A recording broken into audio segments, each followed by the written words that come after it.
My Hero Academia just made things even worse for the heroes. After last week's epic episode, things were finally looking up. Deku came through and gave Shigaraki a generational ass whooping. But if there's one thing this series knows how to do, it's tugging at your heartstrings. These two episodes focused on Godzilla, the king of the heteromorphs, leading an intense mutant rebellion against the heroes to free Kurogiri, and Spinner's not looking too good. Hey yo, what the? Seeing him in this state is nothing short of heartbreaking. All for One is truly a demon, twisting lives for his own ends. Spinner was once an idealist inspired by Stain's ideology. It was Stain's words that drove him to become a villain in the first place. But as the series unfolded, Spinner slowly realized that the League never cared about Stain's ideals, so he devoted himself to Shigaraki and his cause, clinging to that as his only purpose. Spinner is different from the rest of the League. He's always been someone who's easily swayed by the motivations of others. You might think he sought more power to fight against the discriminations the mutants face, but the truth is he did it because he believed it was the only way to be useful to Shiggy. When it comes to the heteromorph storyline, as realistic as this plotline is, Horikoshi introduced it far too late. The anime didn't help either, cutting out crucial scenes from season 5. This subplot had so much potential, but it was severely undercooked by Horikoshi. Mutant discrimination has always lingered on the periphery as one of the many flaws of hero society, but it was never given the focus it deserved. The series has done well to show how quirk discrimination affected characters like Toga and Twice, yet it did so little with this issue. Horikoshi had so many chances to delve into what it's truly like to be a mutant in this world,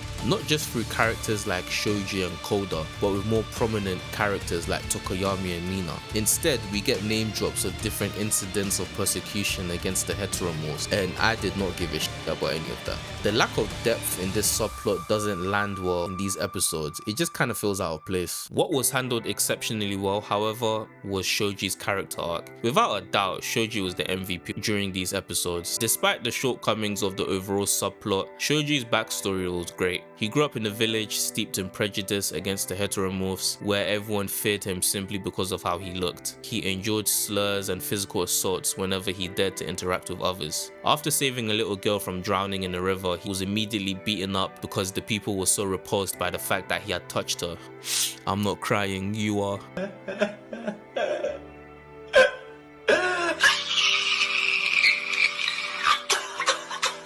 Saving that girl became his most cherished childhood memory and served as the driving force behind his decision to become a hero. Like, he's a better man than me, because if I had powers and got treated like that, I would have crashed out. Shoji probably has the saddest backstory in Class 1A, but if there's one thing Horikoshi excels at, it's writing his side characters. This moment not only added layers to Shoji's character, but also connected him more deeply to the larger war, showing his resilience and unwavering determination to make a difference. Horikoshi clearly draws parallels between Shoji and Spinner, much like he's done with other characters in the series. Their dynamic was similar to Professor X and Magneto, obviously on a much smaller scale. Shoji understands the mutant struggle deeply, and he recognizes that these rioters aren't villains but ordinary people who are simply fed up. And his message to them was clear: don't be consumed by rage, because violence is never the answer. If this were the old Spinner, he might have actually taken a moment to listen, but right now he's too consumed by his own hatred, which is made even worse because he's suffering brain damage. That's the similarity Shoji has with Professor X. But in terms of Spinner and Magneto, Magneto is a far more nuanced and complex character, which Spinner is not. Spinner instead serves as a metaphor for how someone with good intentions can be manipulated and brainwashed by a strong personality and being used to further someone else's agenda. For an episode centered on side characters, the animation and execution were top notch. Their fight reminded me of the fight between Spider-Man and the Lizard, and Shoji's punch was spectacular, no pun intended.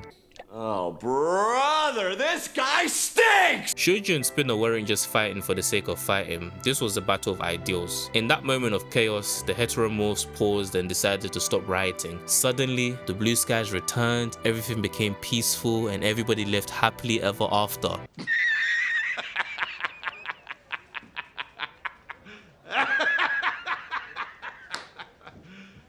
You serious? But seriously, let's not sugarcoat it. That resolution was flat as hell. Spinner runs through the hospital and finds Kurogiri's cell. He plans to wake him up using a microchip implanted in one of Shigaraki's hands. Don't even ask me how that works. Just as he's about to make his move, he's interrupted by President Mike. And man, how dumb can the heroes actually get? You got one of the most dangerous villains locked up in the hospital, which the heroes tried to keep a secret, but they couldn't because plot. The whole idea behind isolating the villains was to make them easier to take down. Why didn't they just build an underground base to hold him in or something? And let's talk about the hero lineup. For Shoji and Koda, I get it because they knew the mutants were coming to free Kurogiri and they wanted to try and stop the rebellion. But President Mike?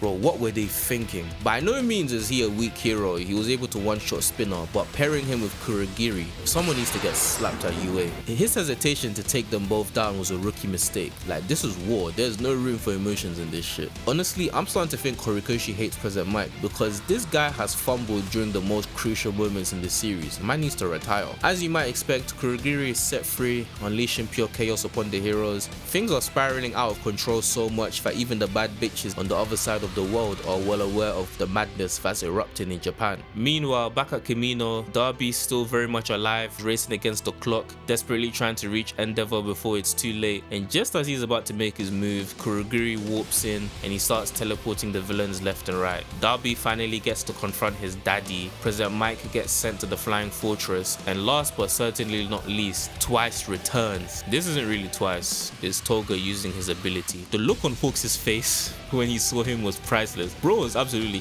himself. Man was like, I'll kill him again if I have to. I get that some people don't like Hawks after what he did last season, but my brother in Christ, what other option did he have? Sure, Twice's quirk affected his mental stability and he was neglected by Hero Society, but let's be real, this man has one of the most broken abilities in the series. Bro, he could literally take over an entire country by himself. And that's not all, he can transform into the most threatening characters in the series. Bro, he had to go. At least Hawk showed some compassion for Twice. He even tried to get him to surrender. But just like back then how Darby f***ed everything up, Darby is again the one to ruin everything for the heroes now. After Twice's death, Hawks attempted to dispose of his body, but Darby somehow got a sample of his blood. He handed it off to Toga, who's now using her twisted version of Sad Man's Parade, spreading herself. What did he say?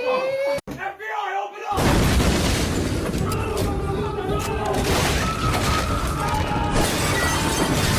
She only has enough blood to transform into him for 30 to 40 minutes because plot, and she's hellbent on taking out anyone who stands in her way. Guys, we've only got 6 episodes left in this season and Bones has absolutely been crushing it. These 2 episodes were kind of slow, you know what I'm saying, because with the whole heteromorph thing it kind of interrupted the pacing a little bit. This was just a way for Horikoshi to make the stakes even higher than they already were. All the manga readers know that the next episode is going to be freaking epic. They didn't show much in the preview, but if Bones can deliver, next week's episode might be one of the best in the entire series, only if they can cook.